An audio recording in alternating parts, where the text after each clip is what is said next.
after much deliberation as a group, we have decided that the best solution to the mental health crisis surrounding social media is to limit the amount of social media that you allow yourself to view each day.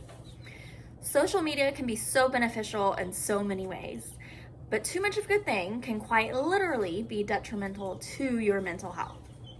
There's a direct correlation between the amount of social media that's used and the level of mental health issues that one experiences.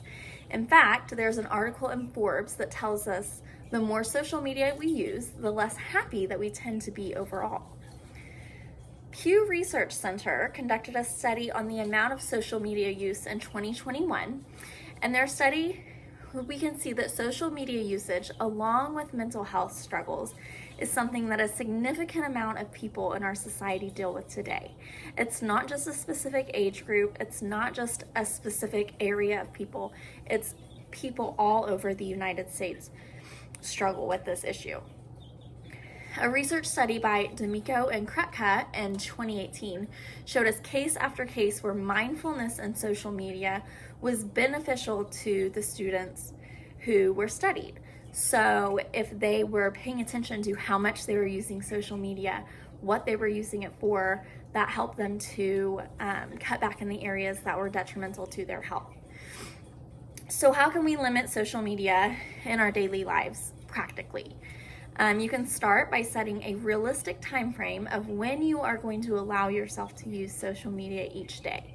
For some people, that might be, I'm not going to wake up in the morning and start using social media right away. Or I found that I can't sleep well if I use social media right before I go to bed. Or some people might even say, I'm only going to use social media for 1 hour a day, and this is the time frame that I'm going to allow myself to utilize that hour. Whatever works for you the best. The Mayo Clinic tells us to set a reasonable time limit when it comes to social media, and it even goes on to remind us to avoid letting social media interfere with our everyday activities, sleep, meals, and homework. I don't know about you, but sometimes I will just sit there and scroll and scroll and scroll on Facebook, and it'll take away from the things that are important. It'll take away from time that I could be spending with my kids, or time that I could be getting homework done, or sleep even. You look on social media before you go to bed, and then you just find that you've spent hours scrolling endlessly on things that aren't even important. So really be mindful of when you use social media and how it's affecting the relationships and the important things in your life. Robinson and Smith wrote an article titled Social Media and Mental Health.